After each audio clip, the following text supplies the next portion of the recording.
Hello guys, in this tutorial I will show you how to link your partner on Flow app. So the first step is to download the Flow app from the Google Play Store or App Store for iPhone users and just open the app.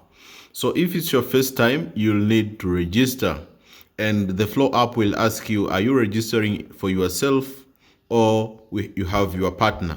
So if you want to pair with your partner and the partner has already have the code, then just say you have a partner and you just choose you have a partner and you'll proceed to the next step. But if you don't have a code and your partner doesn't have a code, then just say you are registering for yourself, and then after all the registration process, after proceeding with by clicking next, and you have a couple of questions or a survey. After completing all the survey, you just come here where it is written partner on the bottom side here, which is written partner, and just click this link which is written link your partner.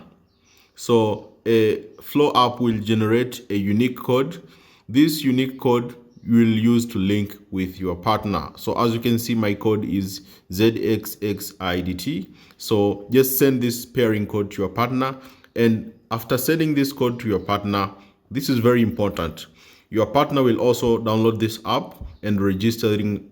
After the registration process, the app will ask your partner if he's registering for himself or he's having a partner. So he must choose he's registering for, he having a partner. So you're choosing he having a partner, and he will use this code to pair it with your app.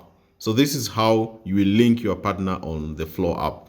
So you are the one who you're registering. You must register for yourself, and your partner must registering as a partner, and you will use this pairing code to activate, and you will be able to link your partner on the Flow app.